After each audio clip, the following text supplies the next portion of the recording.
This is Margaret. And this is Elizabeth. And today we'll be discussing Wildwood Dancing by Juliet Marillier. First, a brief synopsis of the book. It's set in early 16th century Transylvania, and it tells the tale of 5 sisters, Tati, Jenna, Julia, Paula, and Stella, as they navigate their lives between our world and what they call the Other Kingdom, where every full moon the sisters cross the border between worlds and dance the night away with the fairies. The story alternates between worlds as Jenna, the second eldest and our main character, has to aid her family business and attempt to keep control while her father goes away for his health, and her scheming cousin Cesar attempts to wrestle control from them. So when we were discussing this book, we thought that it fit into the fantasy tradition because Marillier talks about several different themes and technical aspects that fit into the fantasy tradition, and they're kind of divided by author, so I figured we'd tackle them one by one. And the first one is, I think, from Tolkien, who we are all familiar with, I hope. But in his essay on fairy stories, he discusses 3 themes that, when put into a fantasy work, help situate it into the fantasy tradition. And so we'll go over each of those 3 themes, and then we'll talk about how they fit into the work. So first, he talks about an aspect of recovery, which is we read fantasy literature so that we, the readers, can recover a sense of how we ought to see the world. Not necessarily what we should see in the world or what we do see in the world, but how we should look at the world. And then he also talks about escape. We read it so that we can escape the sorrows and the pains of our world. And then finally, consolation. In the fantasy story, he talks about it, a consolation of a happy ending, and particularly centered around what he calls a eucatastrophe, which is a sudden turn for the good. And he thinks that these 3 things, recovery, escape, and consolation, play a large role in helping we, the readers, recognize that we're in a book that is situated into the fantasy tradition. Now, he talks about it as a relation between the reader and the work. But when I was reading Wildwood Dancing, I saw these 3 themes connecting Jenna with her relationship to the other world, which they get through their portal. So to fairyland, really. So Jenna's relationship to fairyland also shows these 3 aspects of what a fairy story is. So for recovery, the girls get to the fairyland, and it's kind of like it helps them with how they see the world, right? Yeah, I would say so. I think, well, we'll get more into this when we do touch on themes, but the idea of fairyland and their version, the Other Kingdom, it is, in a way, an escape for the girls. It is born out of Jenna's need for and desire for adventure and joy and magic. Yeah, and the Other Kingdom, it definitely shapes how they view their world when they go back. So it's definitely a recovery of how they view the world. Yeah. And then moving on, it's also, like, physically it's an escape. Like, they go there, they dance. Tolkien especially contrasts the harshness of the modern world to, like, all the electrical appliances and, like, the street lamps and working in coal factories and stuff. He's especially focused on that because the other world is described as, like, a magical, soft, warm place. Yeah, I do know that when they're crossing the border, it is still generally cold and uninviting. However, it is said that once they get to Dancing Glade, which is where the fairies have their monthly celebrations and dances, it's very warm and inviting, and like summer just exists within this little glade that they dance in. Yeah, so there's definitely an interaction with the theme of escape for Jenna and her sisters as they go to the other world. And then for consolation, like a happy ending, sorry, there's a spoiler alert, but moving on to consolation, we definitely have a eucatastrophe in this book, and I think it comes about when Jenna's pet frog, Gogu, who she has been speaking to and has a close relationship with over the course of the book, is turned back into a human, and in his human form, he's actually her cousin, Kosti, who we thought that he drowned at the beginning of the book, but it turns out that he was actually just transformed into a frog after an interaction with a powerful witch called Dragutsa. But anyways, Gogu. Transformation from Gogu back into Kosti is our eucatastrophe, because it's at that transformation that Jenna is fully, starts to be able to transform her world more into like a happy ending. Like she's able to wrest power away from their other cousin, Costi's brother Cesar, who had been trying to pull power away from Jenna in running their father's business. So anyway, Gogo's transformation is the eucatastrophe that gives Jaina the boost that she needs to be able to make things right in her world. So I think that that also encapsulates Tolkien's idea of a consolation. So like it ends with them being happy. I won't go into details, but pretty much everything is sorted. And I think that these three themes are relevant and demonstrated through Jaina's interactions with the other world. So moving on from Tolkien, next is Lewis, again, another familiar face. And in his essay on writing for children, he kind of puts fiction into two broad categories. And so first he talks about fantasy stories, which he uses the word fantasy in a completely different sense than what our class is familiar with. So for him, fantasy stories are those stories that are superficially realistic.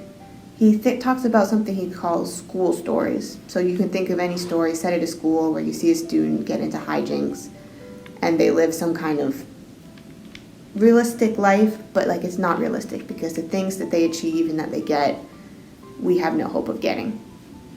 So he calls these superficially realistic works fantasy and like wish fulfillment. They're centered on that. And he contrasts these with stories that he calls fantastic stories. And these are the sorts of stories that we're more familiar with. They're the ones that put the reader through this process of recovery, escape, and consolation, as talked about with Tolkien. And they just give us kind of a spiritual exercise.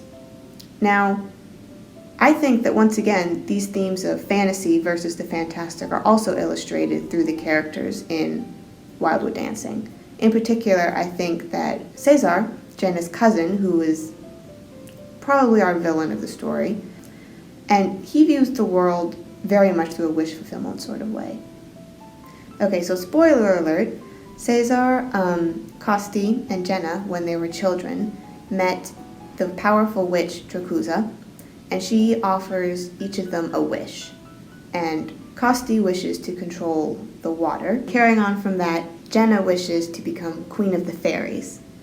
And Cesar wishes to be king of the land. Mm-hmm. Yeah. So in granting those wishes, the witch does it, well, as a typical otherworldly person, she does it in an unusual way. She turns Costi into a frog, and Jenna, because she wishes to be queen of the fairies, gets permission to cross over into the other world every month with her sisters.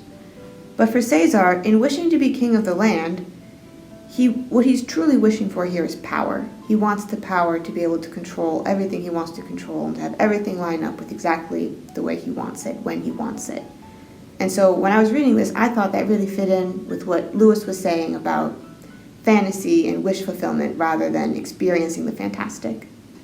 Another thing with that is one of the really important aspects of that scene is that when Draguza offers them each a wish, she tells them, you need to sacrifice something very special to you. And so, because we're reading the story through Jenna's eyes, it is written in first person, we see Jenna had made this very cute, very beautiful fairy crown that she offered to Draguza as her payment.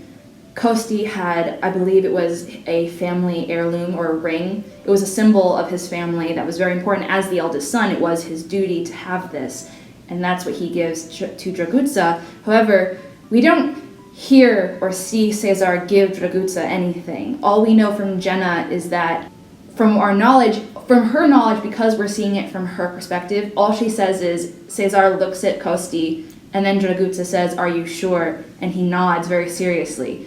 So that is, again, a very big spoiler because we see, because of Cesar's desire for power and control, that he's willing to sacrifice anything to become king of the land, even if that means his own brother.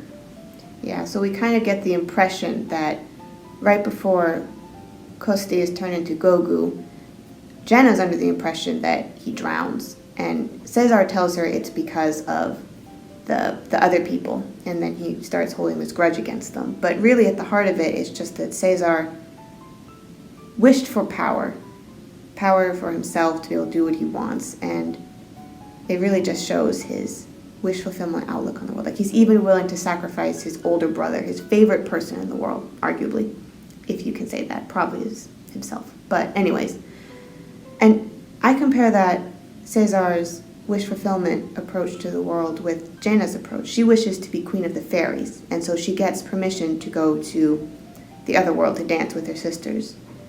And she experiences the fantastic. In going to the other world every full moon, she's not gaining anything for herself directly, but more so she's gaining a different outlook on the world. She's getting experiences. And sometimes these experiences are bad. Like, they have bad experiences and good experiences there. It's not all self-centered. It's more of a place where they can encounter spiritual growth than it is just wish fulfillment. So that's the second big technical or theory piece I would introduce. So we have Tolkien, and then we have Lewis. And then finally, not attached to a particular author, but in class we've talked about the interplay between hope and fear and how that plays out in fantasy works.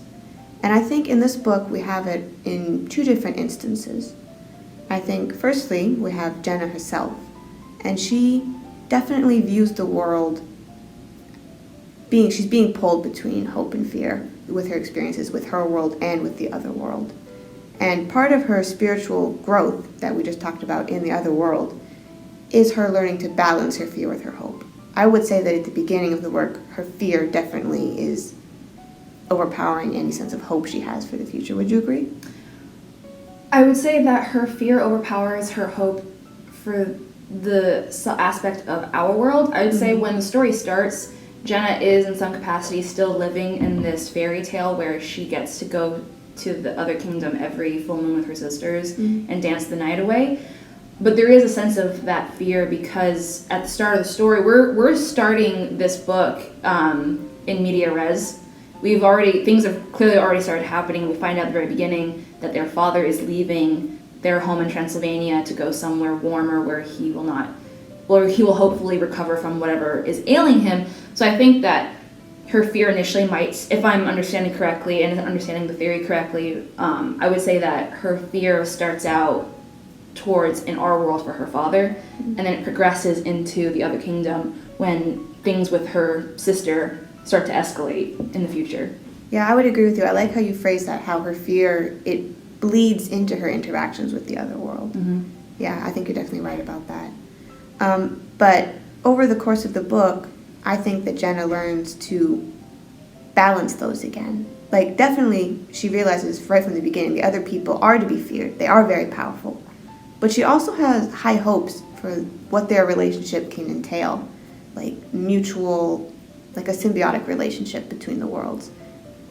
And that is something that we touch on in the story, and I think we've touched on it in class because, so this is set, like I said, 16th century Transylvania. Christianity is a big deal, and they do speak on faith very briefly a few times. It's not something that permeates the book. However, we do hear often that the villagers, while they are devout Christians and believe in God, there's also this sense of respect and fear that they have for the other kingdom and for the otherworldly creatures, because for them, like, yes, there is this, they have faith in God, but they also have a respect and a healthy fear for the unknown, and they show that respect frequently by trying to not anger the Fae whenever something goes wrong, if that kind of makes sense. Yeah, that does make sense. And when I was talking about, like, the symbiotic relationship, this isn't so much of a spoiler, but there is one point where we are led to believe that some people from the other kingdom repair a fence in Jenna's world. And I think that that was kind of like a concrete place where Jenna's fear and hope were starting to balance, because for a while she was fearing that the fairies, if they crossed over into her world, a lot of bad things would happen. She wasn't thinking about the potentially good things that could happen, like fruitful relationships. But yes, over the course of the book, I think she definitely grows in hope and lessons in fear a little bit. But there's a healthy dose of each, and they are there's an interplay between them. But then there's also this same contrast between hope and fear between Jenna and her older sister, Tati. Tatiana looks at the world from an incredible place of hope, really, considering the circumstances. Yeah, she does. Do you want to give a little background about Tatiana and her part? Sure, yeah, of course. So Tatiana is our eldest sister in the story. She's definitely not I don't want to say the breadwinner of the sisters, but she's definitely the most motherly of her sisters. She does have the more maternal instinct, whereas Jenna is our more business-centered, if you want to use the term shrew. She's not really a shrew, but the idea would have been that she would have been a shrew because she was very interested in the business. But her Tatiana is very demure. She's kind of the ideal girl. She's everything that Jenna is not, and the difference with them is that Tati doesn't seem to hold this fear of the other kingdom. When we first start out the book, as I said, this is in media res, so these girls have been traveling to the other kingdom for years. I mean, it started when Jenna was perhaps 7 or 8, I think was the youngest. Yeah. Before their youngest sister was even born. Stella, the youngest sister, is 5 when so this at least book starts. 5 years. And because of Jenna is the reason they can pass over. So when the story starts, they go to the other kingdom, and that night, something is different. We find that out right away. There's something different. There are these creatures that we only know of as called as the Night People, which becomes evident very quickly that Juliet Marillier is doing a play on vampires and the vampire lore as the story is set in Transylvania. And that night, we meet what appears to be one of the Night People. He goes by the name Sorrow, and Tatiana meets him, and she instantly falls in love, even though it breaks every rule the sisters have had to protect themselves whenever they go over to the fairyland because they know the dangers.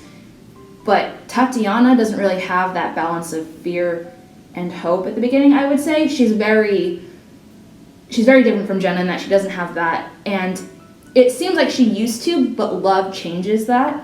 And when she falls in love with Sorrow, she doesn't become afraid. She just wants to be with Sorrow all the time. So her hope and her love, I believe, overpowers her fear of the other world. Yeah, and in contrast to that, as I was saying, Jenna is definitely the more fearful one in their relationship. Like, throughout Tati's relationship with Sorrow, Jenna is the one who's always trying to pull her back, to hold her closer, to not let her cross any boundaries that can't, be crossed back. I would also say that kind of bringing in some of the stuff that we've talked about in class, she's not fully this way, but Jenna, in a way, if you think about it, is almost the reasonable person that we see in a lot of stories like Prince Prigio and Fantace with the farmer, where that she is very reasonable, quote unquote, and she does try to reason things. She believes in magic and fae, but she also tries to be the reasonable, level-headed sister who tries to compartmentalize everything. So I think that's also a very interesting aspect of her relationship with the other kingdom and with her sister Tati. Yeah, I would definitely agree with that. But anyways, in this relationship, I would say we have the interplay of hope and fear split into 2 people. So Tati is hope, and then Jen is fear. And I think that Marillier did it. It was an interesting idea of hers to do it that way. And I think it was unique of Marillier to divide the hope and fear in this way between characters, because we haven't really seen anything quite like that in the tradition that we've read before. Because even in, like Fantace, you were saying, the farmer is a solid rationalist, and there's no hope or fear in him at all. And the hope and fear in the story is always in the general theme. It's not so much centered in particular characters. But I think that it works for her, and it helps fit this book into the fantasy tradition. I agree. Yeah. So those are the 3 main theories that I brought to the book, but you picked up one from C.S. Lewis as well that I thought you might want to talk about. Lunatic. Yeah, you found this, so I figured I'd let you talk about it. I believe you were the one who pointed out the idea of the Lord, lunatic, and liar. However, you asked me if I saw anything, and I didn't, and eventually I think I figured it out. Now, if I remember correctly, it was that... So, one of the things that we have to deal with through the story is that Jenna doesn't know that Gogu is really her cousin Kosti the whole time. Yeah, and I think this definitely also plays into her fear. Sorry, what Eliza's about to say. We get a good demonstration of how Jenna's fear works. Sorry, carry on. No, that's okay. Yeah. And so she doesn't know he's a frog. However, the two of the night people, their leaders, Anastasia and Tadeusz, they trick her with this magic mirror, which we'll get into symbols eventually, so I won't talk about it too much.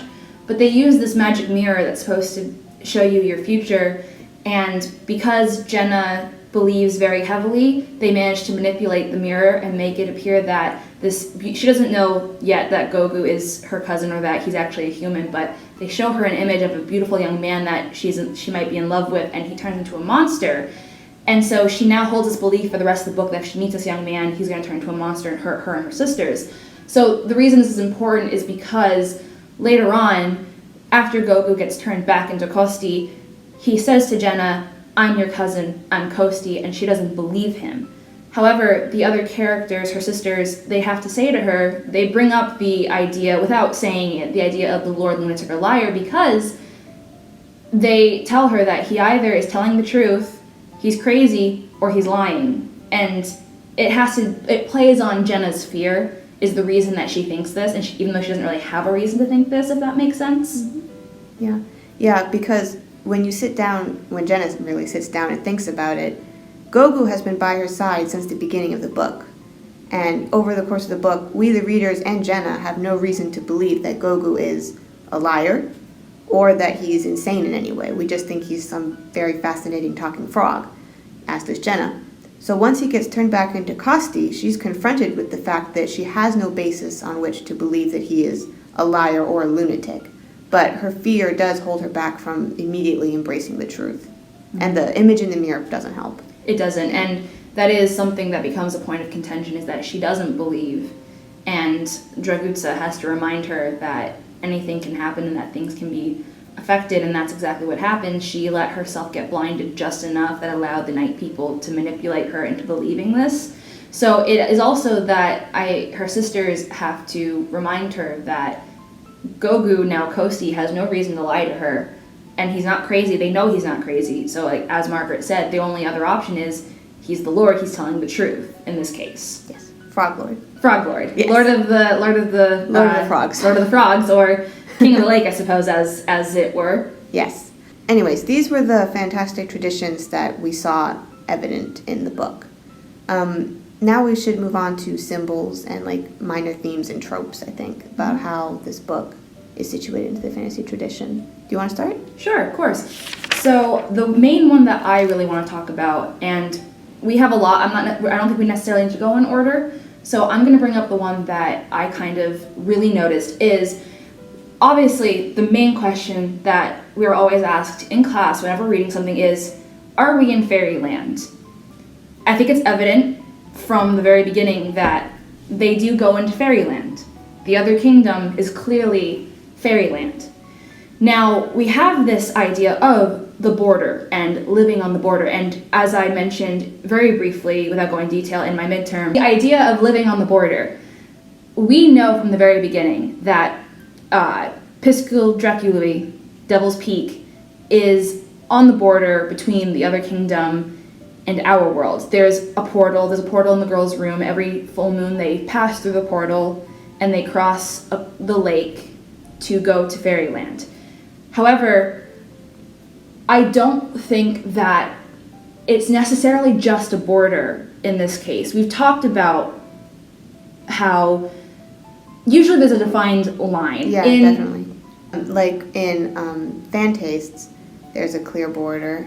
Mm-hmm. And in Phantasmion, we have a somewhat clear border too. It's like a wall, right? In mountains. If I remember correctly, yeah. Yes. Yeah. So we've had clear-cut borders before, but as Eliza is going to tell you, it's a little different in this case. It is a little different. In this case, it is in some capacity, I want to compare it in a way to the King of Elfland's daughter. We have a border in that there are people living on the border. In this case, the home is described as a crumbling castle. So we already have that right there, especially from The Princess and the Goblin. We also see this in Fantaste with the farmer's house. It is both a crumbling castle and, farmhouse. However, also we have in The King of Elfland's Daughter, we have that border that Alveric crosses multiple times. But the thing that I want to draw attention to here is at the end of King of Elfland's Daughter, we know that the Elf King, he brings the two worlds together. He destroys the border, I suppose, if you want to consider it. It's not really destruction, but he merges the two worlds together. There's no longer a border, and in a way they're able to interconnect. This doesn't happen in Wildwood Dancing. However, I don't like to think of it as a straight border in this story, because they say that the world, that the lake and the forest is magical even in our world. We also know that the sisters do mention a couple times that once you've crossed the lake, you're back in our world, and we know that other fae creatures can cross the border into our world because, as Margaret mentioned earlier, the fence gets fixed. Near the end of the story, Jenna gives a message to one of the fae people to bring to her father. So I don't like to think of it as a straight border. I actually think that the two worlds have a very large commingling. It's more of an overlap than a straight border. And I think it's definitely an evolution from what we started out seeing at the beginning of the semester. Whereas before, there seemed to be a very clear border between worlds. However, with Wildwood Dancing, I find it interesting that Marillier actually takes that border and she merges them in a way. There's most definitely no clear answer to where, like, yes, it is the lake, but we can see clearly if you read the story, you know that they can easily cross over. Dragutsa, the witch, she often comes and goes between worlds very easily. So while there is a border, there is no clear line, and it's more of an overlap, I believe. Yeah, I was just going to say, it does sound more like an overlay than a border. I like to think of it as like two fabrics kind of settled one over the other, but there is a joining part, like a seam, and that seam is the lake that you mentioned. It is. Yeah. I agree. It's definitely an interesting take on the idea of the border, and especially because that is the clear point of the clear crossing point between worlds is their home, is Piscol Dracului. It is said to be a very old, again, crumbling castle. It looks like something that would come straight out of a fairy tale. And so I do think that in this sense, Marillier is taking inspiration from past fantasy authors like MacDonald, like many of the others, like the author of Prince Prigio, who for some reason is now escaped. Lang. Thank you, Margaret. That name completely escaped my memory. So like MacDonald, like Lang, like Lord Dunsany, we see this border, but it's evolved. Yeah. And I think in this sense, I want to say that I do think it's, in a way, almost the final evolution of what I spoke of in my midterm when I discussed that as my idea on different motifs and themes. I think that is a very clear straight through that, and Dunsany evolve the border. Yeah, I would definitely agree. That's a really powerful, like, fantasy symbol that we have. But you mentioned a little earlier, and so I want to address that again. You spoke of a waste and the new moon. Yes, I did. So I want to go into a little bit of that. As we've mentioned, the girls can cross over into Fairyland, to the dancing glade, on full moon. And prior to the events of this book, Jenna and her sisters aren't really aware that anything happens to the other world during other moon phases. But at a point in the story, Jenna crosses over during new moon, and to her great surprise, the other world is completely changed. What was light is now dark. What was alive is now dead. It's kind of like a mirror image, but a negative, if you will. Like looking at a photo negative, I guess. I can see it as that way, yeah. Because the night people, who are our version of the vampires, are the ones where Ileana, the queen of the Fae, holds court during the new moon. The night people and Tadush and Anastasia, the leaders of the night people, hold sway over the fairyland or over Dancing Glade during the new moon when the world is dark. Yeah, so it's completely changed during the new moon, and it's dark, and it's to me, it's Marillier's interpretation of the wasteland that we've seen in a bunch of other works. And I thought it was interesting how the waste, for her, isn't so much a part of Fairyland as it is a way that Fairyland can be, like during a certain time. So I thought that was a very interesting, like, interpretation of the waste and of fitting this book into the fantasy tradition through her use of that symbol. I did briefly mention the mirror as a symbol. I won't go too in depth with that. The mirror does play a pretty significant role to the story. However, it's more that it's what entices Jenna's fear in eventually what she doesn't understand is really her cousin Kosti. I won't go into detail, however, the mirror is something that she kind of searches for, but it's really nothing more than your everyday magic mirror, I suppose. But that is, in my opinion, something of a theme that we have seen in other fairy stories that I did want to bring up. Yeah, I agree with that. In particular, it reminded me of the story within a story in Fantastes. I believe his name was Cosmo?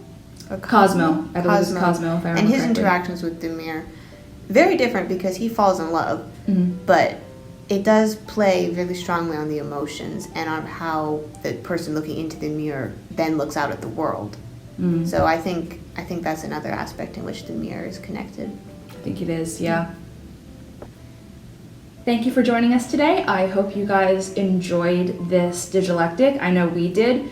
I hope that after hearing this, we've given you some insight into some of the theories and themes and symbols that we discussed in class and how they relate to this really awesome fantasy book.